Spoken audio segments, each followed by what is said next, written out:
Hi, folks. Welcome to the program, All About Cars. My name is Ralph Medeiros. I run Ralph's Auto Center in the north end of New Bedford with my son, Andrew, located at 867 Church Street, to be exact, right off of Route 140. Take exit 5, and you get there, no problem. Just take exit 5, bear right to Church Street, go down just over a half a mile or a kilometer if you're from Europe and you're used to metrics. And we're on the right-hand side, right beside Webb Plumbing and Heating Building, and now the new Dollar General, which is having their open house today, or the grand opening, I should say. It's not an open house per se, but it's a grand opening. There's a lot of people there, and they've been quite busy, remarkably busy. So that's good. That's good that people are embracing the store and find it an asset in the community, and it helps them with their needs. And it's more competition, for sure, and I certainly know about competition, and competition's good. Keeps people in line, and it keeps you lean and focused and always trying to improve. You can ring me up here at 996-0500, 996-0500, and we can talk about whatever's on your mind. A lot of things happening in the automotive world, a lot of things happening in the world, period, which is nothing new. This week has been quite a ride as far as the economics go, the stock market and all that. As I mentioned to you last Saturday, we'd probably be having a Black Monday, and that certainly came to pass with, I think, one of, if not the largest one-day stock drop in real terms took place Monday of 1,000 points and has rebounded somewhat. But time will tell just how we're headed. But give me a call here, 996-0500, 996-0500. Some of the things, well, the first thing you heard is the tango, and that's Carlos Gardel. And he was the one who first wrote the first tango. And unfortunately, his life was cut short. He died at the tender age of 44 years old. He was born in 1890, December 11th to be exact, 1890, in Europe. Then he moved to Argentina and down that part in South America, and he died in a plane in 1935 at the age of 45, flying over Colombia, Medellin. And I guess it's probably an old DC-3 in them days, if he was fortunate enough to be on one of those, maybe not. But aeroplanes were fairly new technology, even in 1935. They were certainly on a learning curve, to say the least, from the Wright brothers' first flight, which was, 32 years before, I think, thereabouts? 30-something years. Okay, I'm not sure exactly when they flew the first plane off Kitty Hawk. But nonetheless, 30 years in isn't that much. And same goes for radio. Radio was still quite young in the 30s and quite a marvel. And it's still a marvel to me today.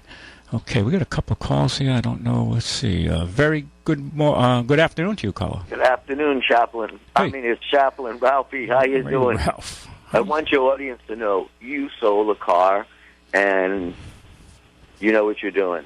Complaint department, which means tear it apart, make sure, and low mileage. We worked together beautifully, didn't we? So it was delicious, but the audience knows you. Oh, so we hooked you up, right? Beyond honorable. Yes. Look at our winter. Remember, you said I can't see any of my cars yet. We had a tough winter, so therefore. Yeah, we did sell it for you. So you're welcome here anytime, and thank you. But let your audience know you're moving. These people, 5 million in inventory. Yeah. You know they're not doing well. You need 1,000 to 2,000 cars on your lot, or the box. Ralph, I can barely hear you guys. Sounds like you're in the marsh there. No, whenever we have sunspots and this is cell phone is like 10 years old, so be patient. Yeah. Well, it was a pleasure meeting you, even though I almost got killed walking into your house. But I know. Everyone. For the record, he's a Vietnam veteran. He had the doorway booby-trapped. This cop said that. I said, no, it's for the dumb blondes when they fall. They fall over it. I have my way with them. When they fall over, getting out of the car, right? I have my way with them. He ended up looking at me laughing. Your cupcake must have got muckled in the box. Sell some cars. See you later. And if you have something nice, tell me. I fix stuff up, too. Okay? All right. And Ralphie's looking for a wife. Anybody out there interested? Yeah. Oh, you remembered. Yeah. Yeah. But, hey, that'd be nice. Yeah, he looks like Richard Gere, Pacino, De Niro, all wrapped in one, and a little brainiac. Yeah, so we're going to match people now. No, hey, I got to get a commission, though, if I hook you up. So it's like selling your car, right? Deal. Yeah. Sell some cars, kid. All right. Stay on subject. Nice music for the Führer. Like that music. Yeah, nice music, huh? Yeah, very awesome. Yeah, kind of celebrating summer's climax, because this is pretty much it. The summer's climax is like, well, pretty much today. It's a full moon. We came back from L.A. It was like the 29th of September. We got 6 inches. Wow. I had to say, all those that dressed poorly from Los Angeles have 6 inches of snow. So, for a Salvation Army. This is a pilot of a plane. That early, we had 6 inches, a freak storm. Wow, where was this? In the Sierra Nevadas or something, in the mountains? No, Boston. Oh, Boston. In September? Boston. In September 20th. Yeah, well, some say we're going to... But that plate's up because it's hurricane season. That's the point. Yeah, that's it. Right. God bless you. Okay, Ralphie, you be safe. Okay. Billy, stand by. Be right with you. Hi, very good afternoon to you, caller. Oh, is it me? Yes, I'm talking to you. Oh, okay. I got a 2007 Volkswagen Passat. Do you guys flush the radiators? Yes, we do. On those cars? Yeah. We can do a coolant flush, yeah. Okay, and, you clean... you do a real good job that cleans out the whole radiator and... Yeah, we have a flush machine. A coolant flush machine. We just don't drain it out. We have a machine that helps, Yeah. The last time I had it done was about 2 years ago. Yeah. And I like to have it done before the winter, Oh, that's good to do. I have a radiator that we were going to throw out the core, and we had cut the top off. I could not believe how clogged it was, and it's a good example of what happens when people do not flush their coolant system, or they add these additives that screw it all up. And this, I'll show it to you when I see you. You'll be amazed when you see this radiator car. Even I was. I said, wow, look at this thing. I've seen radiators, but this is... And the car was overheating when it sat and idled. When it was moving, it could cool down a bit. Still ran on the hot side, but it was, it wouldn't overheat. But in traffic or stopped at a light or talking or idling, it would definitely boil over. The customer kind of debated whether we she had to have the radiator replaced, which is moderately expensive. Mm-hmm. And then when we cut the top off, showed it to her, she was like, whoa. So she had an education real quick. What happens for lack of maintenance? Right. No problem. So ring us up. We'll hook you up. Okay. All right. Sounds great. Do I have to make an appointment for that? Yes. That can't be done on the walk. That takes a little time. Yeah. Yeah. Okay. Thank you. I'll be looking at you guys. Thank you, sir. Thank you for the call. Bye-bye.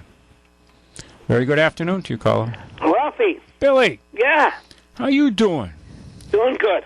Yeah? Yeah. Ralphie likes you. He was just our first caller in, and he had mentioned he likes, when you talk about cars, and he says you know your stuff on old cars. Yep. So you saw my Jeep. Yes. Yeah, that's right. Nice that lady. Yeah, she bought a beautiful Overland Grand Cherokee Limited, top of the line. Yeah, nice I remember the car. Yeah, I met her. Very, very nice lady. Yeah. Unfortunately, she, I guess the other agency other dealership she had done business with a couple of years back didn't really do right by her in all the aspects, Well, she called me and asked me all about you guys. Oh, good. And I told her I'd buy anything from you guys. How many cars I've sent people on the 8th to 9th car. I said, so believe me, they'll take care of you. Yeah, well, thank you. She called me back and said she was happy as a lamb. Good. Yeah, Andrew talked to her, and she seemed quite pleased. I only had a few minutes to talk to her because I had to bounce all around town yesterday, so we've been, just trying to take care of issues. Yeah. Keep things going and maintenance and service, and so we've been busy. Thank God for that. I knew the Jeep, and I would have liked to have that Jeep myself. That's very nice. Yeah, no, that's a nice ride. She'll enjoy that. She mentioned blue, and she mentioned Jeep. It's the blue one. She says, "Yeah." I said, "I know that one." Yeah, that car's it's a nice machine. I mean, today's money, that car there in today's money is about $50,000 for a new one. Yeah. Yeah, it's crazy. Well, it's not that the cars are going up; it's our money is going down. Yeah, right. So you got to think that way. They give you this impression: oh, these car prices, these car manufacturers are going nuts. Yeah. Well, the fact is, the cars really, in real terms, haven't gone up. It's your money that's going down. Yeah. And people just can't grasp that. But that's a different, that's an education for another day. But yeah. So, but have you been given a release yet? Oh, I've been out on the road already. Have you? Okay. Oh, yes. Good for you. I'm ready for ice cream. Yeah, before winter anyway. Yeah, right. Yeah, well, that's good. Besides that's gone now, what else do you have left? Well, we've brought in some cars we're getting ready. We're real low on Jeeps right now. We've pretty much sold Jeeps. I think we sold all the Jeeps. I'm not sure. Maybe I have one Wrangler left. I'm not sure. The 08 Grand Cherokee Overland is what your friend bought. Yeah. And then we've got a 2010 Ultima Black that's selling for $11,499 to be exact. 2010. Nice machines, the Ultimas. I drove one yesterday. It's they're nice rides. Powerful little engine, and they handle quite well. Got an 04 Dodge Ram, Billy, kind of like a truck like you like, 4x4 Laramie quad cab. We're just about got it all set up now. That's priced at just under 11. 4x4, nice body. It's a quad cab 4-door. Nice rig for somebody who needs a full-size truck. You could put a plow if you wanted on it, or if you're contracting. It's certainly a work truck, that's for sure. Or roofers, things like that. Yeah. Got a nice clean 03 Dakota that I drove, XSXT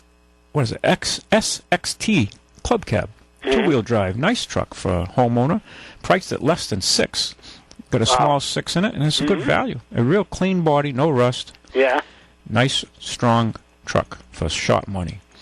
Got a nice Toyota. I know you're not too big on foreign, but this is a Toyota Camry, and it's got the small V6 on it. Beautiful highway car, and they're very good on gas. That V6 is quiet, and if you like a machine with a little bit of moxie, and it's still frugal on fuel, with 85,000 miles, priced at under $6,000, that's a nice buy, nice commuter car for somebody, or if someone going to college and you want them to have something safe and sound. That's certainly a rig worth considering. Or nice for a family too, for short money. Got an 07 Subaru Forester with the premium package. This is a real good buy, priced at under $9,000, and that's when you see it, it's exceptionally clean. That's a car you should try out, Billy. You can see how the Japanese build an all-wheel drive vehicle, and the Subaru is a very. I come up there now. Yeah, now you can. Yeah, this is an automatic, so you won't have any problem. 09 Versa, which is a Nissan. It has a 1.8 liter 4-cylinder. It's a hatchback, 45,000 miles, priced at under $9,000 for an 09. That's exceptionally low mileage. Got a Buick van, a Terrazza. These new Buick names, I got to get used to them. I'm not used to the new names, Verano and all these new names they have. I love new names these cars. Yeah. So I have to kind of. I don't know who the heck they had who was on the committee to pick these names, but anyway, you have to just get used to them. Yeah. That van is a 42,000-mile van, priced at under $9,000. A real nice little ride, clean. I've driven it. It really runs well. Got an 01 Wrangler, which I don't know if you've seen that. You've been out of the loop there for a little bit. A Sport, and it's yellow. It's a bright like that safety yellow or recovery yellow it has that Jeeps make. Yeah. Nice looking machine, priced at $13,500, and it's only got 47,000 miles. So you'd be hard pressed to find a Jeep that low mileage, that clean in today's money. An 05 Chevy Impala, nice road car. I like Impalas. They're solid, they're safe, they got room. And that vehicle's priced at 71,000 miles, priced at under $6,000. That's a good buy, actually. An 01 Lincoln Continental, priced at under $3,000. That's a good buy. And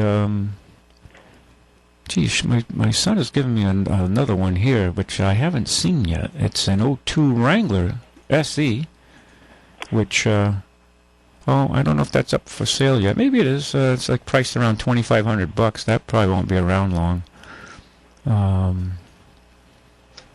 Let's see what else we have coming. At 06 Trailblazer, Billy, which is GMC, a Chevrolet or GMC, your kind of product. Yeah. LT 4x4, priced at under $9. Trailblazer is like a Jeep Grand Cherokee, kind of that class. Yeah. An 06 Nissan Maxima with 89,000, which we're getting ready. That's priced at under $9. That's a nice ride. It has a V6 in it. It's a powerful car, those Maximas. And that's a nice highway car, actually. It's a nice ride. And let's see what else we got here. We've got I see an 06 Liberty Sport coming in. I don't think it's touched down yet. Got an 05 Corolla, priced at under 8, low miles. It's got around 100 on it. So when you figure an 05 to now, it's less than 10,000 a year. Mm-hmm. Yeah. 99 Toyota Corolla, priced at under 5, with just over 100 on it. That's clean, low mileage. The Corollas are nice machines. They're a little pricey because people want them, and they last. They hold up like the Camrys. The older Camrys are really built like tanks. The newer ones I think have more issues, but the older ones are solid. They just had, I don't know, more metal in them, I guess, for lack of a better word. Yeah, we'll talk about metal. I see the new Fords are 700 pounds lighter in their pickups now. Yeah, well, you know why. Ooh. You know why, though? They're using aluminum. Yeah. Which is, it's okay. I mean, there's nothing wrong with it as long as they get the technology down right and they don't have, a little more money to fix. And body shops and all that probably have to learn this new technology on handling the aluminum. Right. Because they, Jaguar's been using them for a while, Audi, other manufacturers, more the high end. So, but it does add to the cost of repair significantly when you crash them. So. Yeah. You can't straighten a panel out as easy, I don't think, with the aluminum. You tend to just cut out and replace. That's what it's going to be. And welding's different too, right? Well, there's a lot of that going on today. There's really no craft body people. Very few. Everything is throw away, replace. Yeah. Well, it's the technologies, and these new cars, when they get in an accident, the airbags go off. They usually total them. When you have an accident, your airbags go off. By and large, the cars are totaled. Yeah, they usually total them. Wow. And then they'll just sell them in the pool, and some car lots and body shops buy them and rebuild them and sell them again. And they're supposed to disclose to you that the title is now branded. Yeah. The legitimate dealers are supposed to tell you that, and you will pay less for them, obviously, because the car is it'll tell you that it's prior wreck, prior total. Or salvage. Yeah, salvage title. We got a 2010 Chrysler Town and Country van that came in, Billy. T&C vans are popular. Vans are getting tougher to find. Yeah. With decent mileage. This 2010's got 89,000 on it. It's priced at under 10. And it's the right clock for a van, because vans tend to have higher mileage in general because people take them to go on trips. People take them, pick up their kids, drop them off here, pick them up there. So they're always on the move. Vans are like mini buses, if you will. Yep. In the private ownership, and they're usually on the move quite a bit. So they're hard to find on the younger side of the clock. What else? Shows another 04 Wrangler Blue. I guess that must be incoming. 04 Wrangler Blue, 50,000 miles, priced at around $15,500. Wranglers are expensive. I mean, they're expensive new, they're expensive used, they're expensive when they're rusted out and junk, they're expensive when they're clean, they're just expensive. They hold their value. They're like the Rolex watch of sports utilities. They definitely... Well, Ralphie. Yeah. Listen. There's a truck here, still in business, a company, and believe it or not, they have overhead valves way back in the 30s. Besides Chevy and Buick, you guess what brand that is? All right, say that again. Now, the question is... This truck company is still in business, but back in the 30s and on up, they had overhead valves, like Chevrolet and Buick. Do you know what make that is? They had overhead valves. Yeah. Unbelievable. Well, I know GM was one of the first to come out with overhead valves. Yeah. And 6s and V8s. Right. They're still in business. Yeah. Still in business today. Well, it wouldn't be a Chrysler. No, it's a truck. It's a truck. Well, Chrysler made truck. A Dodge. Well, Dodge, yeah. Yeah. But I mean, this is, how can I put this now? They made heavy trucks, they made pickup trucks.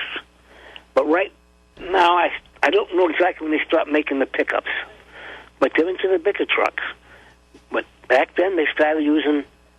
the only one I can think of that's still making trucks that doesn't build them anymore is International. That's the damn truck. That's the truck? That's the one. Yeah. Yeah, I'm trying. Made me think on that. International, right? Yeah. Yeah. Yep, they're still making them, and they had overhead valves in 1936. They come out with their C-35 straight body truck. See, I didn't know about that model line. I do remember they overhead valves. Yep. They kind of got sliced and diced in the 60s, and in the 70s, early 70s, they kind of got out of that end of it. They made the nice little Scout. Remember the International Scout? Yes. And they had a 4-cylinder in that, and they had a V8 in that. Right. And I had a 4-cylinder one time, and I remember I was with a... And they made a lot of pickups. Yes. And they made a covered wagon, too. Voke had one in the carpentry department way back in the 60s. Mr. Almeida ran that. I remember the kids... Well, I don't remember exactly when they stopped making the half-ton pickups, but they're still in business. Yeah, that an International would be worth a few bucks in good shape. But they did make a wagon, too, which... matter of fact, we used to work on it. Carry-all. Yeah, carry-all. Yeah, they made a wagon, which was their pickup truck covered. Yep. And I remember at Voke, one of the things I was surprised is one time we were working on it for them with the carpentry department. It was their vehicle, the wagon. And they used to take the kids to different projects around town. You know how they help out building things, even back in those days for sure. And I remember pulling the valve cover, and I was amazed to see the inside of the engine was coated in a red, like an epoxy. And that really impressed me because it was so the sludge wouldn't build up and hold on to the cast iron. You following me? I understand. So it'd be more slippery, if you will, and it would all drain back to the base pan. And I said, wow, that's a mark of quality. Of course, today you don't see that. Probably just on industrial engines, I would assume. But well, there was a lot of nice things way back then, but they don't do them no more. Yeah, well, they cut costs. Cut costs. Yeah, right. That's what it's cutting costs everywhere. Right. That's what impressed people when the first, like the Toyotas and all that, they came in. They had a little tool kit with them. They had a little, few ounces of paint and a little tin back in the '60s. And people say, "Wow!" And a light. Sometimes they had a drop light plugged into the cigarette lighter. Mm-hmm. And a lot of people were impressed. But really, in the '30s, cars used to come with tool kits and all that too. It sure did. Right. So that was nothing new. We just gave it up. Right. So. And I have the one where you plug in the lighter and everything else. So they all come with those cars. Yeah, the little in a nice package. Yeah, back then it was a 6-volt drop light. Right. Yeah. Yeah. It's packaged with all the tools. It would say whatever car, make it a car, and you roll it up and you have the ends, you tie the ends to hold it together. Yeah, it would be in a cloth roll-up bag. Right. Sometimes, well, I shouldn't say, well, like a canvas. Canvas. Yeah, it was a cotton canvas. Yep. Like the military would put tools and wrenches. Remember the... Yep, exactly. If you had those, the military wrenches would come in those little canvas... Come in those little roll-ups. Right. And they would, same thing for the tools for your car. Yep, exactly. And that's what they did. Volkswagen Beetles did that too. You could change a fan belt. You could do all that little kit they gave you with the tools. You could change your fan belt, which was critical because that was like that was an air-cooled engine. So knowing how to change a fan belt was certainly in your interest if you traveled a lot, and it was relatively easy to do back then. Today's people... You know about the wrenches then, though? Today the wrenches are mostly straight. They were curved in the days. Yeah, they stamped a good wrench. Right. And you had every size wrench. You had the little grease gun, and had the... screwdriver kit. Yep. Yeah, no, they used to do it right. A kit that if you broke down, you'd have flags out there with reflectors on them, and I mean, it come with everything. Well, today, Billy, the reality is most people don't even know they have an idea where their spare tire is, but they don't know if it still has air in it. They don't check it. You know, when they buy a car, they don't know if the jack's there. I mean, it's just it's a whole different world. That's a whole different world we're in. They're going to eliminate that now. Now there's some stuff to try to fix your own tire. Yeah, they give you a aerosol can. Yeah, no more tire. It'll put in a coating, which will seal, you hope, seals the leak, allowing you to get to some station that only sells candies, cookies, cupcakes, and gasoline, so that you can eat. And that'll be the end of it. So until you call AAA if you don't have it. So yeah, a lot of cars they're trying to do it with a spare tire. I read that and I said, oh, this is very nice now. First it's doing it, now it's nothing at all. Yeah, we got to lighten it up the load. That's right. They want, and they figure most folks don't. They don't know how to change a tire. Today, I don't think so. Yeah, today they wouldn't know how to. You know, they would spend. You know, they'd be reading the instructions for 2 hours trying to figure out how to jack it up, and then when they landed on their foot, they'd sue the tire or they'd sue the car company for directions that weren't very explicit. Yeah, but listen to this now. Years ago, right? Yep. You have to be careful which way you're going to take the lugs off some of them cars. Some was left hand, some was right hand. Oh, I remember that. Chryslers were, yeah. Oh, yeah, Chrysler's a pain in the butt. So imagine that. Somebody go to change that tire and say, how come this don't turn? Because you're going the wrong way. Yeah, Chrysler's used to have that. Yeah, that was a pain. Wasn't it? Yeah, trust me, I know. Right. I remember that as a young fellow. You had to pay attention. Yeah. Yeah, you had to pay attention. Yeah, well, no, it's. I mean, some things have moved for the better. I'm going to let you go. All right. Okay, Ralphie? All right. Bye-bye. Okay, thank you, Billy. Good to hear from you. You can ring us up here at 9960500. A few things. Matt's typing away. What are you on, Facebook, Matt? I'm on the Twitter account right now. Twitter. We are tweeting. Oh, tweeting. Okay. That's the BSM. Yep, on the WBSM tweet Twitter page. Oh, all right. So, well, okay. I'm gonna have you got that queued up. I'll have you queue that up. I'm gonna talk about a few things here. Today being August 29th, sunrise today was at 6:06. 6:06.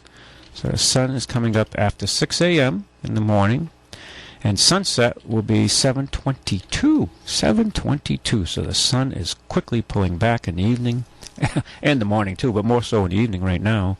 At 6:06 this morning, sunrise, we lost 7 minutes from last Saturday. In the evening, at 7:22 this evening, we've lost 11 minutes from last Saturday. This week, like last week, we've lost 18 minutes of daylight. So that's it's increasing as we're not far away. Well, my God, we're about 3 weeks away from fall equinox, where darkness will, rule over light, and as we settle into our fall winter mode. So that's the reality. I know it's upsetting, isn't it, for some of you? But we lost 18 minutes. So so far, we've got about 4 hours. 4 hours and 2 minutes or so left. If my math is right, we've lost nearly 2 hours. We've lost 1 hour and 56 minutes from the first day of summer. And that's the way it goes. Tonight, though, it's going to be interesting with a clear sky. It's going to be a full moon. And it's going to be...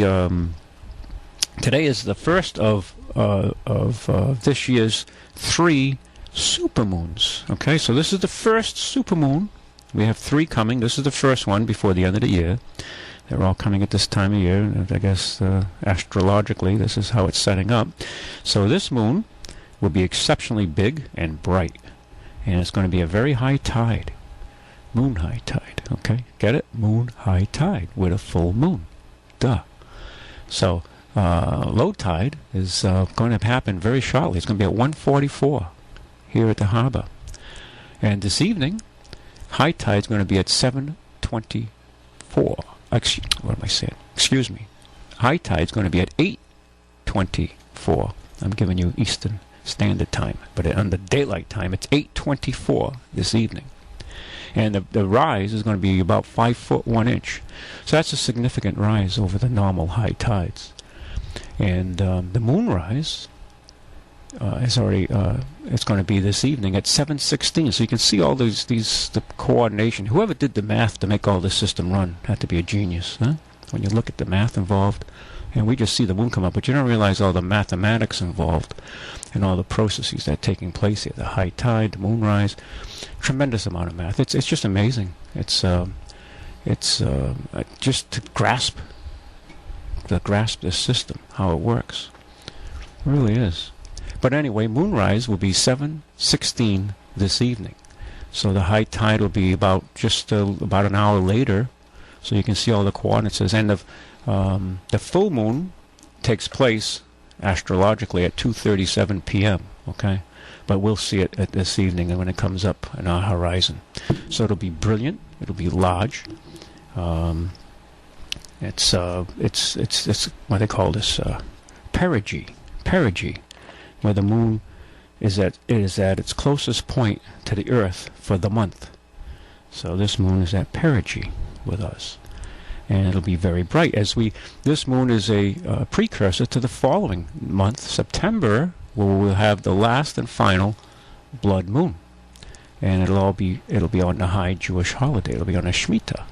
So it'll be interesting. These are all, and a lot of people who are into prophecy, this is the last of the blood moons, which we haven't been able to see the first three because of the clouds. So maybe we'll get one view of the blood moon, the last one, coming our way in September, which we'll talk about when that time comes.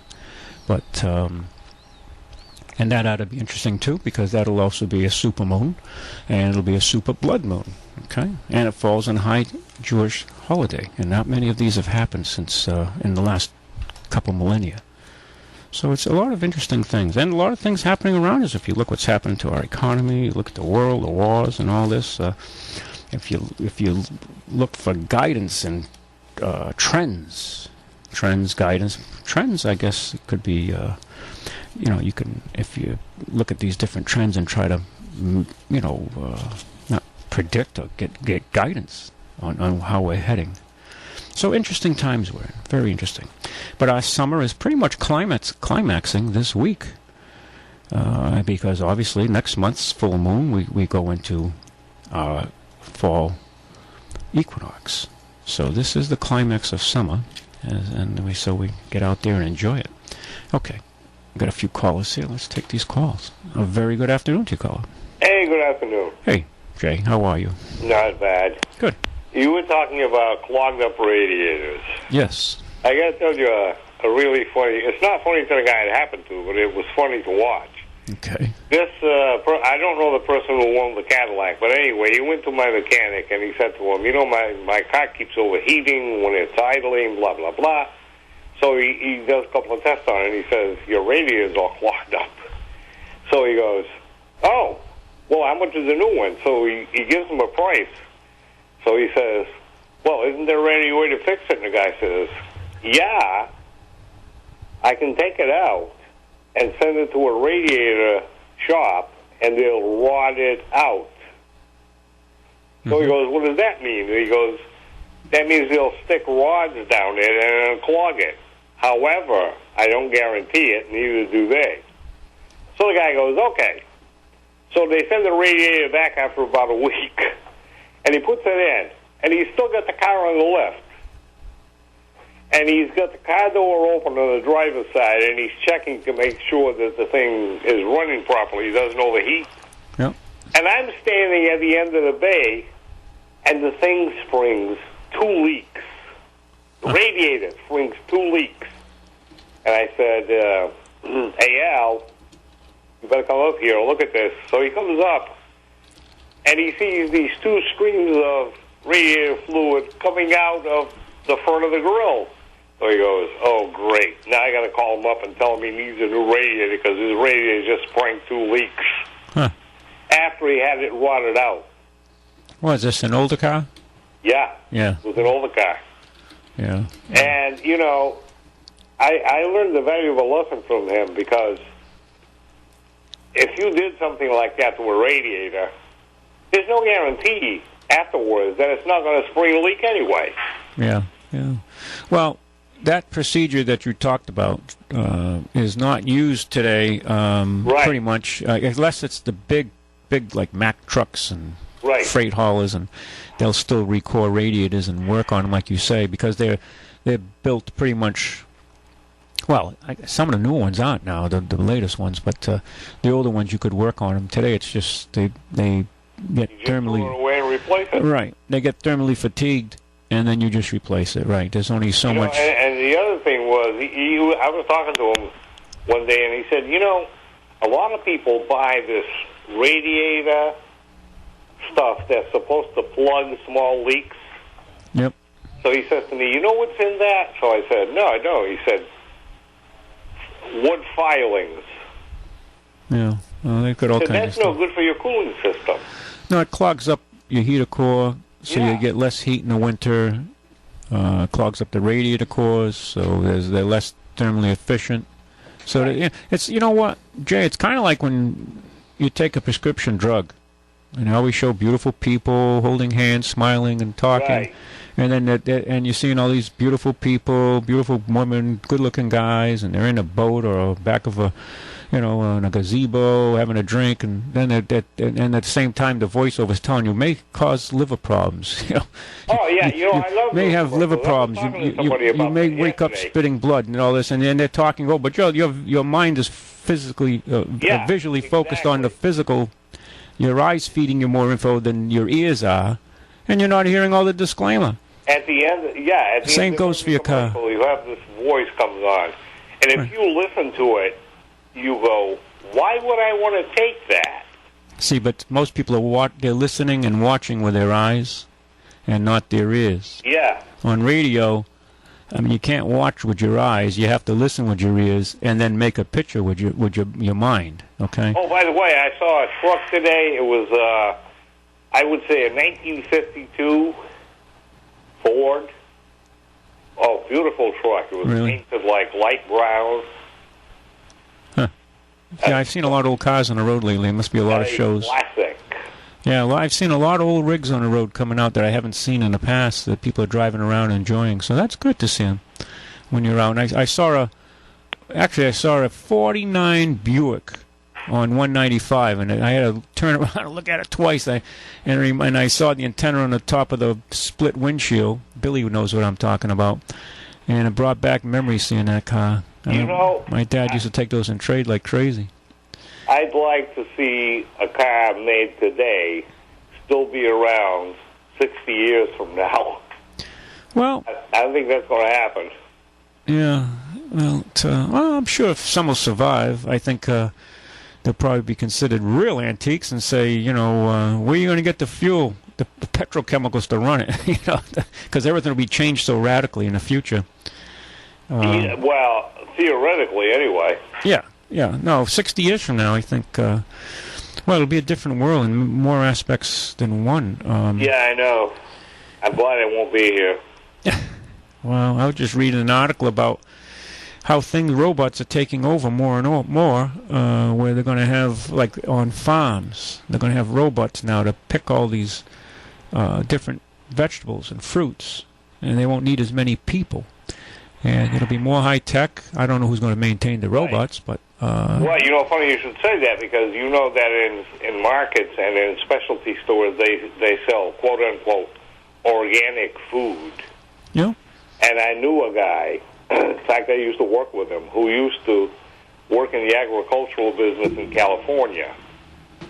And I said to him, what's the difference between organic food and non-organic food? He goes, there isn't any. I said, what do you mean? He goes, let's take organic apples, for instance. You know what they do? They pick the apples. So I said, oh, you hand pick them? He said, hand pick them? No. This machine comes up to the tree and shakes the hell out of it, and all the apples fall out. Yeah, and they have like a net that catches them, yeah. Right. And they take the best-looking ones, wash them down real good, and call them organic. Well, that sounds like they're violating the code, because under the organic regulations, to qualify for organic, I believe they have to be chemically free with pesticides for a minimum of 3 years in the farm or the fruit orchards, They have to be minimum at least 3, maybe 5 years. Right. Before they can declare themselves organic under the code. So, I would think somebody like that should be prosecuted for violating any of the laws. You're right. Because there probably are some farmers who do grow exclusively organic food. Yeah, and then that's good, especially apples, because apples, they spray the hell out of them, and you don't want to ingest any of those chemicals if possible. I mean, if you have no choice and you can't afford to buy an organic apple, then buy a regular apple, wash it good. You're still better off eating that than a ring ding, okay? Or peel it. Well, yeah, except there's a lot of nutrition in the skin, though. Very often you peel it and But, it's like the people who do not grow exclusively organic food probably label some of their stuff organic, but they'll have a disclaimer. We can't guarantee it's pesticide-free. Yeah, but you can't put that label like the state of California, organics. California was the leader on this, and now they've nationalized the labeling under the FDA codes, and I'm sure the organic farmers tend to be past hippies and radical. If they found another guy cheating like that, they'd turn him in. I mean, we've got enough cheats in our society now. If you're going to pay a premium and the farmer's going to work harder to grow a good product organically and try different methods that are a little more expensive, and organic is becoming so mainstream now that the big companies are buying out the little farmers because they want in on the action. Corporate agriculture. And be cautious when it gets too corporatized, because the little guys get knocked out, and it's all about the money. When it gets into fewer and fewer hands, watch out for the price of food. Yeah. All right, my friend, I got to let you go. Have a good one. Thank you. Bye-bye. Very good afternoon to you, caller. You got a couple of minutes here? 1 minute? Hey, comrade. Comrade, how you doing? How you doing? I'm doing good. How you doing? Good. How's the car business? Good? Yeah, we're working hard. You just got to stay focused and work at it. I mean, nothing comes. Nobody just gives you anything. You have to work for it and be up front and do the best you can. Yeah, that's right, fella. And do the best you can and just try to get through the day. And you were talking about organic stuff. I love our apple season around here. Good apple pies. Yeah. Nothing like a good apple pie with whipped cream on it. Apple pie, yeah, with cinnamon in it and. Oh yeah, not sugar. I like rhubarb pie with a little strawberry too. I do too. Strawberry rhubarb. Yeah, strawberry rhubarb pie, local rhubarb. Oh, delicious.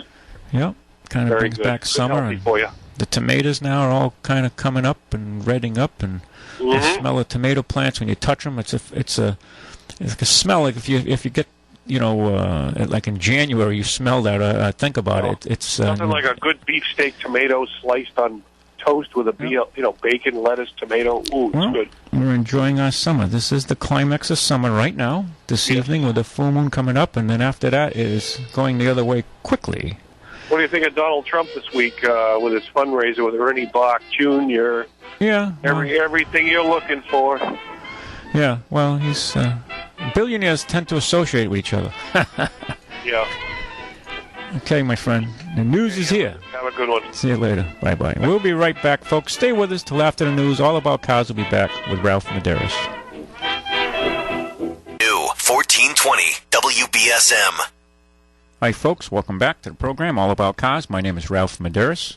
I own and operate Ralph's Auto Center in the north end of New Bedford on Church Street with my son, Andrew. Very easy to get to. Just take 140 if you're not familiar with the city. Take 140. We're off exit 5 off of 140.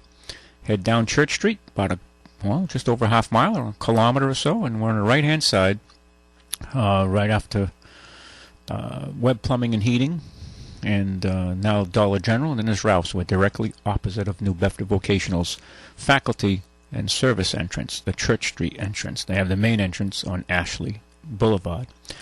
And we're diagonal to Little People's College.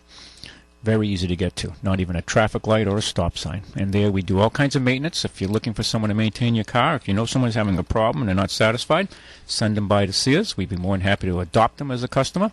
And we only do what's necessary. We try to keep the bills down to a minimum for people. We work with a lot of people. We know things are tough out there right now for a lot of folks, and they're just getting by, and everything's so bloody expensive today. Everything you touch is so expensive, whether it's your car insurance or your home insurance or your home taxes. Everything's going nuts. So people are struggling. The people, at least most folks in the private sector, are not getting the pay raises to keep up with reality.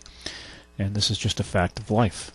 So we understand that. We try to keep try to keep your car on the road at a minimum expense. And the key to that is keeping your car up with not over maintaining your car, but maintaining your car. Many people just drive their car and they ignore warning signs, right? Or they drive it in kind of like disbelief, kind of like what life's all about, I guess, for a lot of people and the country in general.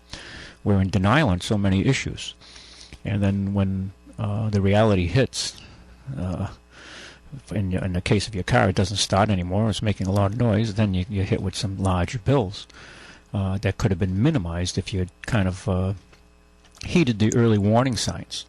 So, and if you are hearing noises or different issues with your car, bring it by. We're more than happy to look at it. We can read your light on your dashboard. If your engine light comes on, we don't charge for that. We can give you a little more in-depth report of why that light's on than you would get at some of these parts stores. It'll just give you the code and tell you, it's a P0250 and it's a evap leak. And they say, well, what does that mean? Well, you might have to replace your cannons, you might have to do this, and they just want to sell you a part. Well, we've had a lot of experience with these things, and we can tell you from our past experiences what the probable repair is, and give you some guidance. We can't give you an hour's worth of diagnostics at no charge. I mean, that's just not reality, okay? But to read the light and give you some guidance in a few minutes, we'd be more than happy to help you in that aspect. We can be called at the dealership at 998-1141. 998-1141 is the dealership number. 508, of course.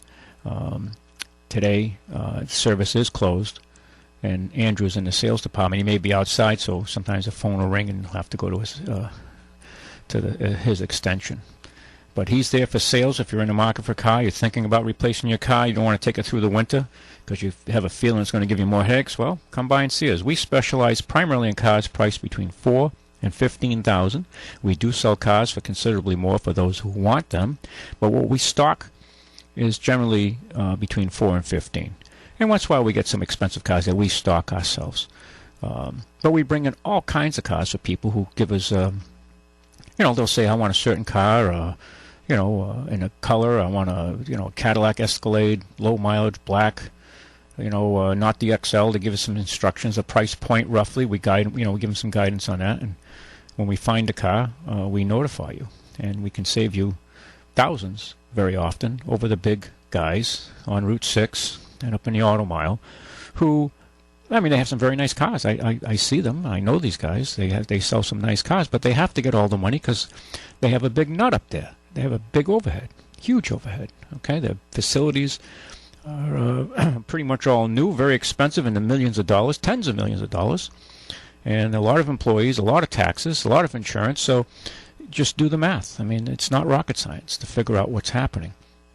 So look us up. And we can help you if your car was totaled. I see so many people who are getting beat up by these insurance companies because they don't want to pay out any more than they have to, obviously. And we provide you some guidance on that, and we don't charge for that to give you some information. For a full formal appraisal for somebody to take for an illegal aspect, that's a little different, but we can give you some guidance there and help you. And if you're in a market selling a car, if you've inherited a car, someone who can't drive any longer, and for whatever reason, could be physical impairments, what have you, eyesight, what have you, we can help sell your car. It could be a death in a family. That's why you've got the car, an extra car. We can act as your agent and sell your car for you, and you don't have to deal with if you put a car on Craigslist, all the crowds that come to your house nosing around and talking to you, and then some real unsavory characters. You don't have to deal with this. We deal with this. We're used to dealing with unsavory characters day to day. So, let the professionals deal with it. And we filter them out. We separate the chaff from the wheat, so to speak.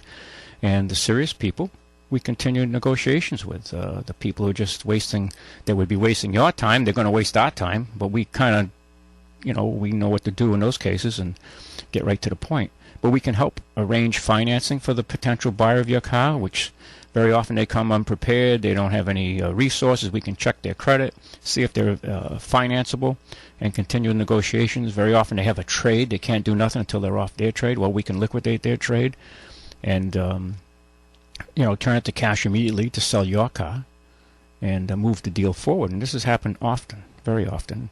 And we have many satisfied people who've used our services. And very often our fee is really negated because we usually get fair market value more than what you're going to get. Because the customer buying your car feels the car is not misrepresented. It comes with some protection for them, warranties, buying it under us, a license. So they have far more protections. So when you sort it all out, you actually come out ahead. And sometimes it takes time, depends on the vehicle. Some cars are harder than others. Some cars are rougher than others. So if condition, mileage, year, desirability, a lot of factors come into focus. There's no two deals are alike in in many ways. So do consider us. We'd be more than happy to talk to you. Talk to myself or Andrew or Tammy, and we can make arrangements to give you some guidance on that as well. So there you have it. Give me a call here, 996-0500. Very good afternoon to you, caller. Good afternoon, Ralph. Very good afternoon, yes. How are you, buddy? How's your buddy Billy doing? Billy's recovering well. He's doing well. That's good. Okay. That's good. That's good. He's a very knowledgeable man about cars. Yes, he is. Especially the older cars. Yeah. My question to you is, I'm seeking to buy a car. I want you to ask me about this car. It's a 2005 Mercury Montego. All-wheel drive, luxury. What can you tell me about this car? The Mercury Montego 2005? Yeah, I think they only made them for 2 years. I think about 3 years. 2005, 2006, 2007. I think they discontinued them. Yeah, that's kind of like on the same as the Ford 500 or the Taurus. They call them a Taurus. Taurus, I think, the new ones. That's kind of a squarish car, right? Yes. Yeah, nice car. That almost looks like a Cadillac. One of the newer Cadillacs, kind of. Yeah, they're nice machines. Body style. All-wheel drive? Yes. How many miles? Luxury. It's got 106 on it. Okay. One owner, no accidents, very well maintained. Always took it back and forth to the dealer. Did all the oil changes, and all the oil changes were done with Mobil 1, which I hear is a very fantastic oil. Yeah. Is this private or dealer? It's a dealer. Okay. Well, we can read their reviews, make sure the dealer's reputable, and what kind of warranty it comes with, and if you're unsure about it, you can have the car surveyed. And, Right, well, he had the Carfax on it and all that. And that's what showed me all the oil changes and the tire rotations. Because I guess on all-wheel drive, tire rotations are very important. What do you think? Yes. Tire rotations are important. And if you replace tires, you don't do them in pairs. You do all four, generally speaking. That's the more... Generally, that's the professional way to do it. A lot of people don't. They cut corners, and you have problems with your all-wheel drive system. But generally, you replace them in pairs of four. So make sure your tires are good. But the car itself isn't a bad. I think it has, 3-liter in there? 3.0, I believe it is. 3-liter, right? Yeah. Mm-hmm. Actually, I even spoke with my mechanic, as I know for years. He said he has the same thing in his 2000. It's a Ford motor, I guess. He has it in his truck.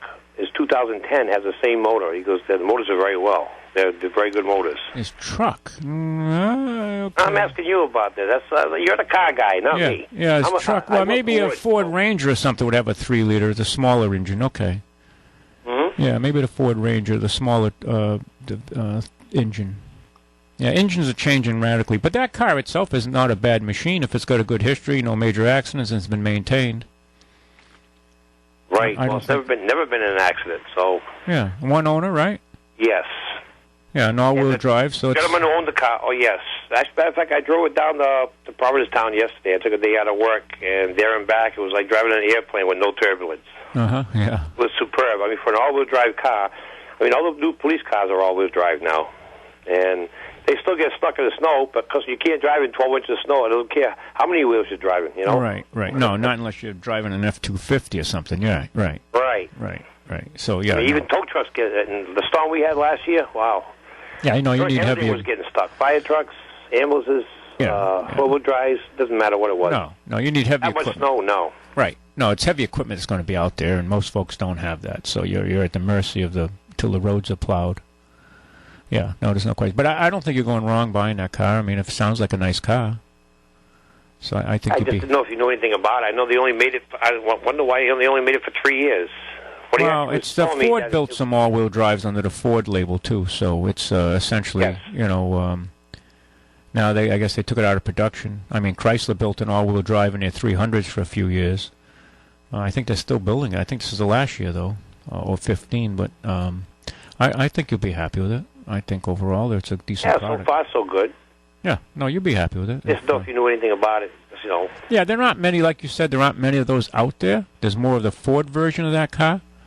Yeah. So but the Mercury version, there's less of them. He said, well, basically, like when they built the Firebird, it was pretty much the Master Camaro, back in the day, Right.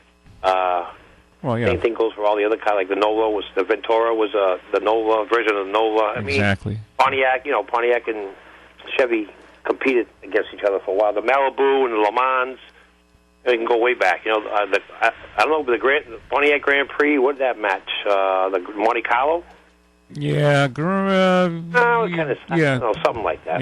Yeah, no, but they had the same chassis, different body upstairs, and very often, sometimes it was just the grills, like you said, the Ventura, the Pontiac Ventura, is when they really started to blur the lines and get lazy, and the Nova were virtually identical, just the grills and the taillights were different.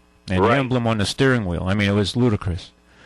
I owned a 1971 Pontiac Ventura, too. Bought from Richards Pontiac. Remember that out in Freetown? Absolutely. I remember Mr. Richards and Bill Richards Jr. They're both gone. I remember them. 250 cubic inch, 6-cylinder. Yeah. Had the baby moons on it with the trim rings. It was Canyon Copper Orange. I'll never forget that. I remember that color. I can remember that color clear as a bell. I'll tell you what, when I got in an accident once, I slid on ice. Of course, at the time I was 18 years old. Yeah, rear drive car. They could car. never match that paint. You could always tell. They tried to, but they never could. Yeah. I don't know why. And that's rear drive, too. That was That was a beautiful car, though. Like I said, it looked like almost the same body style as a Nova, but the interior was pretty much the same. Exact same body style. The grills were different. Almost the same engine. Same engine. Yeah, GM was losing. GM was already on its. I hate this. You saw what happened to GM in the last 30 years, 40 years, right? They went broke, and we had to be taken care of by we the people. And so, kind of like how GM goes, so does the country. Okay, so they were the most powerful automotive company in the world, and that's no longer the case. I know. So. Look at the tea leaves. And look what's happened to Detroit over the last Detroit's years. bankrupt. Everybody's that taking place a roaring city for years. Well, yeah, it could be the canary in the coal mine, right? That's a good way to put it. Yeah. So I mean, Mercury's. I mean, how many Mercury's are being built today? I think Mercury's gone. Mercury's gone now. It's just Lincoln. I think they did away with the Mercury line. I'd have to. What I was told that the Montego was built kind of in to complement, like you said, the Lincolns, the Continentals, the air ride. Yeah, they had to give those boys who had a Mercury Lincoln franchise some product, so they rebadged their Ford lines, and that's what you're driving at Montego. It's basically a rebadged Ford. It's dressed up a little higher level of trim because it's a Mercury. It's a Mercury, kind of like, like you said before, like looking at a Chevy and comparing it to a Pontiac. I mean, Pontiacs usually have a higher trim level, and Oldsmobiles, there's different levels, and you pay a little more for the car. I mean, if you're going to look at a Chevy Bel Air, remember those? Oh, hell yeah. They were kind of stripped down, right? And then you move up to an Impala. They're very basic, no power steering. Oh, do you want power steering? Do you want power brakes? Yeah. Yeah, and the Impalas, and then if you really wanted the power in this, and they had to go to Impala SS for some Moxie. And they had They had the Bel Air, the Impala. I'm missing one. Super Sport. Yeah. They had another line in between. Those cars are worth a lot of money nowadays. Watching all these programs they get on TV now with the cars, the guys, going around and picking out a car and buying out some old lady in the garage and then restore it and sell it for $50,000. Like, wow. Yeah, they got to be the right machine, though. You know what I mean? Not the generic stuff. So, that's the key to it. So it has to be the right machine. Right. So. Well, thank you very much for the positive energy. Yeah. Well, thank you for the call. Ralph. Well, thank you for tuning in. Enjoy your day. Keep calling. Yep. Thank you very much. Bye. Bye-bye. Okay. Give me a call here, 996-0500. A few things I've been reading here, talking about cars. Road deaths. Road deaths rise sharply in 2015. The National Highway and Traffic and Safety Administration, NHTSA, said Friday it estimates traffic deaths jumped 9.5% in the first 3 months of the year to about 7,500. But the jump is three times the amount of additional driving Americans did. Vehicle miles traveled in the first 3 months of 2014 increased by 9.8 billion miles, or about 3.9%. So people are driving more is essentially what they're saying. Okay, and that's what's happening out in the world here. People are driving more. But the fatality rate has risen, and they're trying to figure out why. It says the fatality rate in the first quarter of 2015 increased to 1.04 fatalities per 100 million miles, up from the projected 0.99 fatalities per 100 million in the first quarter of 14. The number of deaths rose by 650 in the first 3 months. It would be the highest number in the first quarter deaths since 2012. See, they analyze these type of numbers and they try to determine what's going on. Could be a lot of factors. We had a tough winter, more people sliding around, hitting guardrails, what have you. But they try to look at ways of improving the safety of the roads, because roads are definitely getting more packed. There's more traffic out there for sure. Okay, we got a caller here. Very good afternoon to you, caller. Are you there? Hello? Oh, okay. Very good afternoon to you, caller. Hello, Ralph. Hi. Yes. I think that was Biscayne, wasn't that the model? Biscayne, yeah. The in-between? Yeah, so I was trying... Yeah. I had a moment there. I couldn't figure it out in my head. Biscayne, Yeah. That's long gone, yeah. Yeah. Yeah, I used to have... we had the Impala, the Biscayne. And, Yeah. yeah. I had a question. I got a two-wheel drive GMC, an 11. Is still available just snow tire for the rear? Yeah, you have a 2011, and it's a what? It's a GMC Sierra 4x2. Okay. Yeah. Yeah. Generally, they recommend you put all four snow tires, but you could, with you're driving that kind of truck, a truck, you could put two. Yeah, exactly. Two decent, heavy, treaded tires in the rear. Yeah. With a couple of bags of sand. Right. Well, I usually open up the tailgate and break out the snowblower and fill it right up, you know? Yeah. Yeah, you could do that. You'd be safe, yeah. Yeah. What size? Are they 17-inch? Yes. I might have a set of 4 snow tires you could buy right. Oh, yeah? Customer drop off. I can check the size, see if it fits your truck. You could be a win-win for him and you. And yeah. Give me a call, Ulysses at the shop. I have 4 right in the hallway there that he just dropped off with. They're like brand new. Yeah, okay. If you have a 17-inch, these are kind of on the narrow side, but they might... well, that's actually what you want for the snow. Right, I was just going to say that. You're right. You want narrower tires with a good tread. Right. For traction. All right, very good. I'll swing by. Okay. Thanks a lot, Ralph. Yep. Bye-bye. Hi, caller, you there? Yeah, yes, I just have a quick question, Ralph. Sure. Are you ever going to open up again on Saturday mornings? At the station here, you mean? No, at your shop. At work? We're working on it. As soon as we can get some employees in there. It's been hard to find people who want to work. Oh, I see. Yeah, it's as a matter of fact, anyone listening, if you're out of work, you're looking for a job, or you know someone who's a mechanic and has technical skills at different levels, we'd like to talk to you. We are looking for some people who have the skills necessary to do a good job. So that's the problem.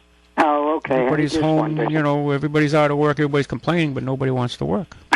Yeah, that's true. Yeah, but yes, it's something that's it's something we definitely want to do. But right now, it would be unfair to have the people I have now working their butts off work all these extra hours, Yeah. I mean, they get paid for it, but they want some time off, too, Sure. So. Okay, thank you. Thank you for the call. It's a good question. Yeah. Okay, we'll be right back. We're going to play a tune here. And I'm going to get a drink of water. Here we go. This is... Ted Lewis. Ted Lewis and his orchestra. One More Time, 1931.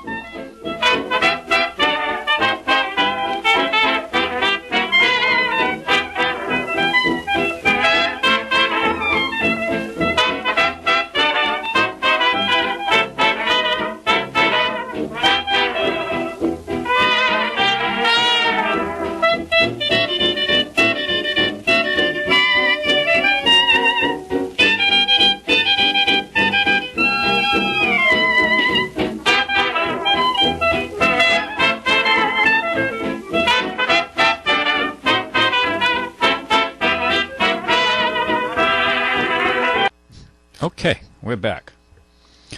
There's an article here, UAW to address possible China-made import, Buick import.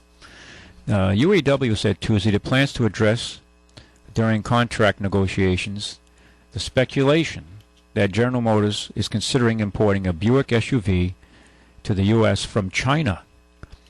At the sacrifices made by the U.S. taxpayers and the U.S. workers to make General Motors the profitable quality company it is today, UAW members are disappointed with the tone-deaf speculation that the Envision would be imported from China. The Envision is a product under the Buick label. The UAW Vice President Cindy Estrada said in a statement, this product decision or discussion is especially alarming in light of the current Trans-Pacific Partnership trade language debate. General Motors should stand by its declaration that it will build where it sells. The Envision would be made in the U.S. by workers that saved GM in the darkest time, and the UAW members intend to address the issue in contract talks. The UAW response follows an automotive news story Monday that indicated GM is expected to bring the Envision to the U.S., the SUV, to the U.S. next year, citing industry forecasts. The story also said that the Envision is added it would be almost certainly imported here from China. A Buick spokesman said the stories regarding Envision are speculative. We have not announced the Envision for any markets other than China, where it has been extremely successful to date. Buick spokesman Nick Richards said in an email, Volvo Car Corp this year began exporting a Chinese-made vehicle, the S60 Inscription sedan, to the U.S., but no American automaker has done so. Gee, I wasn't aware that Volvo, well, they had talked about it, so Volvo began importing the Chinese-made S60 sedan, which is a fairly good-sized car. They have some S60s on the road now in America, and they're importing them into the U.S. Of course, now Volvo is owned by the Chinese. It's owned by the Chery Motor Group. And the last time I had read anything that the Chinese, they were not going to bring a Chinese-built Volvo into America, but they're doing it now, I guess. So it's all about the gross, folks. Buick introduced the midsize Envision SUV in China in the fall of 2014, and it's been a strong seller. Buicks are extremely popular in China. I found that out when I was there. It's considered a status symbol, Buicks over there. They're really highly regarded, and one of the main reasons is the last emperor of China, the turn of the last century, drove a Buick. So that helped. The luxury brand currently has 5 vehicles, 2 SUVs and 3 sedans in its U.S. lineup, and will add the Caseta convertible built in Europe early next year. It's probably coming out of the Opel plant in Germany, which will probably be a very nice product. The Envision would slot between the subcompact Encore and the large Enclave SUV. The UAW is in contract negotiations with GM, Ford, and Fiat Chrysler on a 4-year contract for hourly workers, including nearly 51,000 at GM. The current contract expires in mid-September. The union opposes TPP, a possible partnership between the U.S., Japan, and Mexico, Canada, and 8 other countries that would create a massive free trade zone.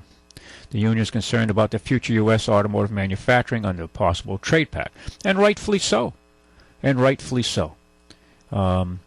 Where is Obama? Where are the Democrats on this? Oh, yeah, sure, if I was a congressman elected in the Detroit area and the UAW might helping me put me in office, then I would obviously be on their side of the ledger. But the big power, the real power, is pushing the TPP. Because whether you're a Democrat or Republican at the top, the people who really run the show, doesn't matter. So, and I mean, when you can't even read what's in the Trans-Pacific Partnership, you and I won't be allowed to see this until after they pass it, and you and I won't have access to what's in that until 90 days after Congress votes on it, and it's a majority vote under fast track given to the president, our dear leader, be it Obama, be it Bush, be it Clinton, don't matter. It don't matter.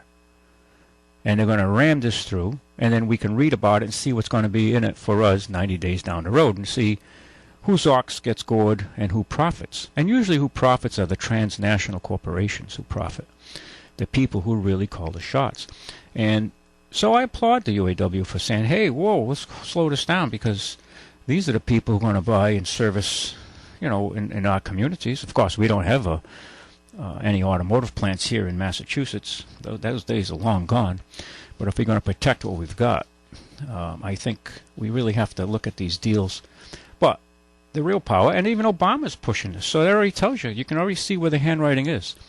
Because ultimately, he doesn't make the decision. He follows orders. Give me a call here, 996-0500, 996-0500. We can talk about whatever's on your mind. Name of the program is All About Cars. We can talk about whatever's on your mind. I'm in the automotive business. Folks, I come here every week, every Saturday. I've been doing it now. It'll be 7 years coming up very shortly. But I need your support. I mean, showing up here isn't for free. And I think most of you understand that, and I deeply appreciate those who've come and serviced with us and bought cars from us. I truly respectful of your support. And I'm really aware of that, trust me. And to keep going, and we try to do right by folks and give you good value, and that is, I've earned a lot of people's respect, and they've shared their wealth with us, and they spend money with us, and that's what it takes for us to keep going, so we can pay our bills and go forward and put food on our table. And so your support is vital for us to continue our operations on Church Street and our operations here on the radio station. So, and I'm deeply appreciative. We have to get out there, and we're up for election every day. Every day the store opens, we're up for election. We don't go up for election every 2 years or every 3 or 4 years. We're up for election every day. We're open. So, and it's fiercely competitive in our trade. So I'm not afraid of competition and seeing the realities of the world as they exist. And but I don't know. We've got a caller. Very good afternoon to you, caller. Yeah. Hi. Chaplain, you've changed already. Hey, who's this, Ralphie? Yes. Hey, what's up? Unbelievable. You stay on cars more than politics. I am talking cars. I'm talking cars. I'm like you. I'm bipolar. And you said it costs. Hey. But you're more sensitive, and I kind of like that. Did you get that CD or not? Let's not take your time. I've started listening to it, Ralphie. I started listening to that CD. Yeah, I've been enjoying it. If we bump into one another again, trust me, I'm ordained. I can marry. I have a law degree. I can the legal work as well. But right now it's communion, anointing, casting out, and just try to listen. Read a verse or two a day, and you want to see you blessed beyond comprehension.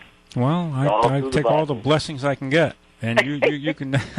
And it's you'd have a 24-hour day job casting out demons. There's enough stay demons. on course, because that's what you're up against. You sell in a very awful market right now. Yeah, well, and we go forward. We kept somebody marching. like Christy or somebody that said, "Come here, as a good prosecutor, I'll sit on you." I'm being polite, right? We got too many bushes, right? Look what this guy did. Okay, so we go we thought we were nervous with Ford and stuff like that, and Carter. Then see, I've been around since like you. Yeah, you've been around a while. Yeah, we've been around, so we know good presidents, not so good presidents. That's it. And my mom was under Wilson when they had an immigrant problem. Just get out the National Guard and said, shoot them. And they did. And the ones that were injured, patch-ups, out. And imagine that the trains took 3 million of the farm workers on trains back to Mexico. Yeah, that's right. You round them up, say it's Great Depression, right? You know that. Hey, our own government shot veterans in the 20s down in the mall in Washington. So, right, it goes back when they didn't get their pensions from World War I. They brought tanks in on our veterans. You see that camp? You lived through that, I'm sure. Oh, you understood. Look at those shanties, tents, no food, canned beans, soup line. My grandfather would say, "Don't look back, don't look back." She was 10. She watched him jump out of windows. She said, "Papa, you won't do that." I said, "No, we're not rich." This is look back. But she saw those splatters, and you both got splattered. Imagine going down the street and people jumping out of windows. But she made $1 million one day, and you broke the next. Like Donald Trump. 5 times. I think Monday. Advantage. I think a lot of people Monday were sitting on the sills of their windows when the stock market went down 1,000 points. We talked about it last Saturday. They said we're going to be in for a Black Monday. Boy, we were. And we're not out of the woods yet. I've been trading stocks since 1978, so it was always a good supplement. And hey, writing. Yeah. To Shaw's. No. I'd be cautious if you're in the market right now. Because I have a ordained minister. All I want to say is how you running the store. Yeah. Stuff like that. 65,000. Very, very nice. It said just pull your profit off. Just pick one. I bought Apple at $1. Hello. Okay. Yeah. So if I knew you, I would have put anything hot in the future. But right now, it's so bad. We're ready for a major correction.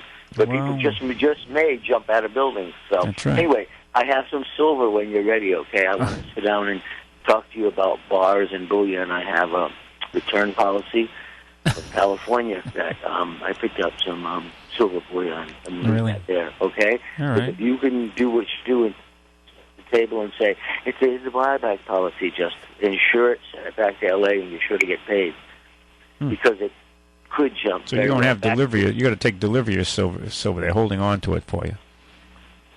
No. You take it yourself. That's why I said I want to be in possession of it. Okay. Did you not see when I pointed up? Yeah. That's a cute. That's a cryptic. When it's safe. Yeah. So, but well, that's good.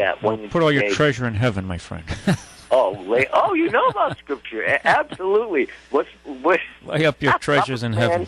If he inherits the world but loses his soul. That's it. Yeah, you're doing this. People losing their soul, aren't they? There is folks lose their soul. So, next thing you know, you'll be anointing and giving full communion to your whole family there at the shop. Right now I'm preaching all the service. See you later, buddy. God bless. Yeah, God bless. Bye-bye. Okay, you can call us here, 9960500. Another article here on trade by the UAW. AFL-CIO blasts the U.S. on trade talks. And, the president of the AFL-CIO blasted the Obama administration for not pushing hard enough to protect U.S. auto jobs and urged trade negotiations to back rules that would make it harder for Japanese automakers to use more plants in low-wage countries for export to the United States under a new free trade deal. Yeah, because they'll go to India. India's the big place now, and money's even leaving China, going to India, because the Indians work for far cheaper. Granted, India's still, India's, I'd say, is 20, 30 years behind China, certainly in infrastructure. And India has, they have some other issues there, especially political and other social issues that the Chinese don't deal with as much. Earlier this month, the Detroit News reported long-running talks aimed at reaching a 12-nation Asia-Pacific free trade deal known as the Trans-Pacific Partnership, or TPP, as we talked about, stalled amid a standoff between Japan and Mexico over autos. It is hoped it is not the case that the Canadian and Mexican negotiators are actually holding a harder line than our own government on this issue. But due to an unaccountable lack of transparency from the U.S. treasurers and the negotiating, the trade representative, because they're not being transparent, we don't even know what's in this agreement, critical decisions are being made without our input or voice. Thousands of good American jobs and the iconic American industry are at risk. And we don't even know what our government's negotiating position is, said the AFL-CIO president, Richard Trumka, said in a letter last week to the U.S. Trade Representative, Michael Foreman, obtained by the Detroit News Wednesday. The Republicans are backing the TPP, the Trans-Pacific Partnership. And I'm not saying it's all bad, folks, but if it's all as good as they say it is, then let them show us what's in it. I mean, it makes sense. But the Republicans are supporting it by and large, not exclusively, and some Democrats, but not many, since the Democrats represent the people, or the unions, as they say, but Obama knows he's got enough votes to get it through, in a 50-50 vote. So this is the game. As they, and we lose a lot of sovereignty on these laws. Just like they remove, when you go to the markets now to buy beef, they don't have to put the label where it comes from. Because it was we lost in the world trade WTO, that right to list it on it was found to be unfair under the trade deals that we have with other countries. So you and I as Americans, we have a right to know where our products are from, and if it's agricultural products and food, we should definitely know where it's from. And that's been denied to us. So you see the game here. Okay, you have to really educate yourself, and hold these people's feet to the fire at different levels, because hey, life's beautiful in their situation. Okay, we're the ones getting screwed here.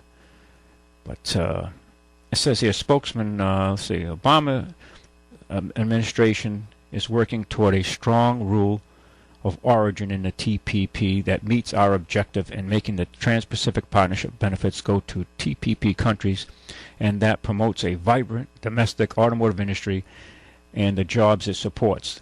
The task requires finding the right balance between the needs of the domestic auto industry, the domestic auto producers, and those who have made clear that they rely on international supply chains to be able to produce in the U.S., and I desire to promote U.S.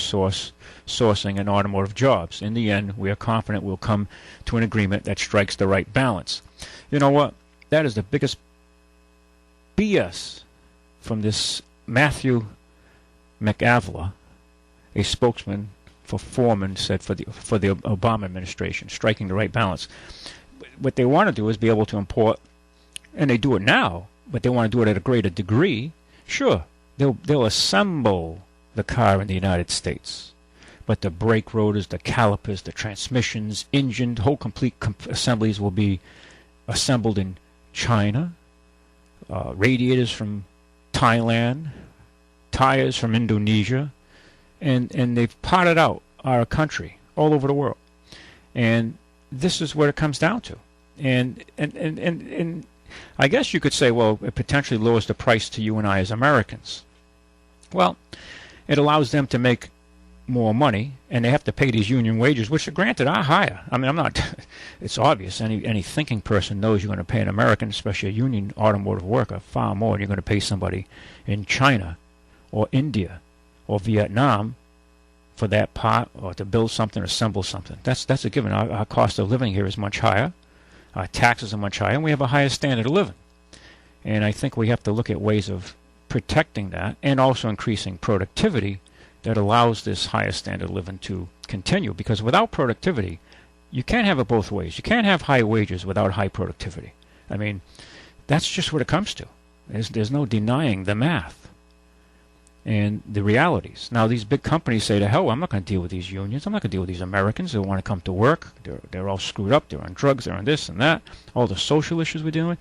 They'll go to other countries where they're desperate for jobs, and they work for a tenth of what we get paid. So you can see what's happening here.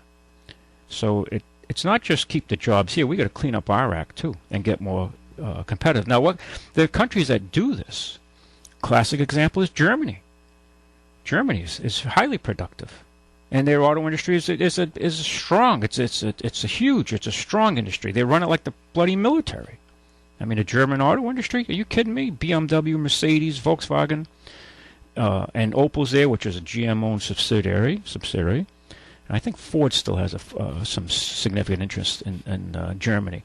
But they protect their trades. They have strong apprentice programs. They always training young people in the trade schools. And their trade schools, it's a serious business. You graduate with, if you're in a trade school there and you got out in machine shop or automotive technologies, you know what you're doing. Otherwise, you just can't get into the trades. You can't get into a union shop. If you come in, you think, well, they passed Johnny. Johnny graduated from automotive, but still, Johnny doesn't know how to do a brake job. Doesn't work that way over there. It's a much tougher regimen. Much tougher. They make us look like a joke. And this is the realities. We're not being told the truth in ever so many aspects of our American situation. The issue is a big priority for the United Auto. Back to the article. Talking about this Obama administration spokesman talking about the balance, which just sounds like typical political BS that you hear. Or it could be corporate BS. Doesn't matter. The issue is a big priority for the auto workers union because they see the handwriting on the wall. Their jobs will not be able to increase if there's no real growth in production here or in new plants, especially in the suppliers. There was a time when all the tire, that B tier, C tier of automotive supplies were all American and most of the time unionized, and they had decent pays. People could live their lives okay and do okay. They weren't rich, they weren't poor, but they could pay their way, and that's all gone now. All these automotive suppliers, other than the transplants that come in for, like Denso comes in because Toyota's built a plant and they need Denso products, and the Japanese company builds a plant here to assemble the air conditioners, or Sanyo builds the air conditionings, the different components, so the Japanese cars have those Japanese parts that in them that originally came from Japan. So they have affiliates here. Their suppliers will build the parts here for them in America, or assemble the parts, very often is the case, and they send over major components from Japan or their source or their other plants throughout the Asian basin, which supplies them. And it's a huge business. I mean, every time I see parts come in now, the amount of Chinese parts and parts from India and Thailand and Indonesia, it's just amazing. It's amazing to see how much of the businesses we're losing. And the trade deficits that we incur in our country are all potential jobs that we've lost over here. Now, some people say, well, let's put up trade barriers. Well, yeah, but then you raise the prices on the very people who can least afford it to a large degree. I think we need some capital controls to make it more advantageous. Well, that's a contradictory statement. You can't have capital controls and have more advantageous investment. But we have to change the paradigm here of how we're doing business in this country if we're going to go forward and build this country back up. Otherwise, we're going to continue down the road of serfdom here, where we're getting poorer, and pretty soon, I mean, you look at the price. I have some Chevys on the lot, and some Dodges and Chrysler new trucks, and most of these trucks are definitely north of 40 grand, many north of 50,000. The average guy can't afford this. His pay is not going up nearly as quickly as these prices of these vehicles are. And as I said before, it isn't so much that the vehicle prices are going up because the manufacturers are jacking them up. It's the fact that our currency, our money, is going down in real terms due to inflation and lack of productivity. So there's a whole matrix of issues here that come to the table. No simple answers, very convoluted, but it does require that many more people get involved in this, become aware and educated. And it's, it's kind of like doing advanced math. It's not an easy subject to, learn, if you will. But it does require, if you're going to build this country, we need more people who are informed and educated on these subjects intelligently. And I find it incredibly, you see guys like Bernie Sanders embracing more socialism. Well, frankly, I think socialism is what's put us in this position now, this corporate socialism, if you will, that we're experiencing in this country, and this is the state we're in. Okay, and you got guys like Bernie, and I understand the populism out there. He talks the talk, but I've been in communist countries, and I've seen what socialism does. I've had the opportunity to be in several communist countries, and I was behind the Iron Curtain, and I saw, what the workers' paradise is all about. And it's a different world than what we've built up in this country, and we're losing quickly. So I think we're at a crossroads in our society, and that's why guys like Bernie Sanders and Trump get out there, and there's so much anguish out there. But back to the article. We're running out of time anyway. The pact would eventually end America's. This is now the issues, back to whether the issues are the big priority for the United Auto Workers, but not for Detroit's big three automakers. Our focus on key issues. Foreman and his office have met with numerous occasions with the AFL-CIO. This is the other union, so it's the UAW and the AFL-CIO. The union officials getting together, discussing this trade pact. The pact would eventually end America's 25% tariff on imported light trucks and 2.5% tariff on cars and auto parts. So this Trans-Pacific Partnership would do away with the 25% tax that they place on light trucks. Well, what do you mean by that? Well, this 25% tax goes back to the early 60s, okay? For those of you out there, some of you may be aware if you're informed on these subjects, but they passed this 25% tax on light trucks coming into America, primarily against Germany. Why? Well, they did this because the Germans put up a 25% tax on imported American chickens, whole chickens, pot chickens, like kind of Purdue chickens, okay, coming into Germany, and it was killing the domestic chicken farmers. So they retaliated by putting a 25% tax on American chickens because we could produce chickens so cheaply. So we retaliated by putting a 25% tax on all light trucks. And that immediately put out of business Volkswagen importing the Transporter. For you guys out there and gals who remember the Volkswagen Transporter, they had the Volkswagen Microbus and they had the Transporter, which was like a pickup truck. And that immediately killed that truck because it jacked it up 25% on the wholesale, which made it uncompetitive against American products. So hence it became known as a chicken tax. And that's why Toyota imported trucks into the U.S. of A. without the bodies on them, because if you imported just the cab and chassis, it wasn't considered a truck, and the cab, or the bed, the bed in the back would be installed in California, bolted on, and then shipped out, and they avoided the 25% tax, and they essentially paid a 2.5% tax. Well, I think at the time it was 4% back then, so that's a big difference in tariff to get around this. So they want to do away with that tax now, and that's why Toyota built a plant in the United States in Texas to build their big trucks here in the USA with American labor, because they didn't want to pay this 25% tax if they were assembled in Asia, or Japan, or China. So this is how the game's played. So the tariffs have been in place for more than 50 years. Those tariffs, especially the truck tax, have forced foreign automakers to build trucks and SUVs plants in the United States and help keep some would-be competitors out of the truck market dominated by Detroit's Big Three. Foreman and his negotiators have been focused on a lengthy phase-out of U.S. tariffs on imported vehicles from Japan and other TPP countries. The U.S. automakers have suggested the tariffs remain in place for 25 or 30 years, but the administration has never said precisely how long they will be placed under the deal. Yeah, of course, because we don't know. We're running out of time. Thank you for listening. God bless. Catch you next week. Enjoy your Labor Day weekend. And look me up at Ralph's Auto Center in North End of New Bedford on Church Street. Thank you. Pay attention to these trade deals. New Bedford News. New Bedford Talk.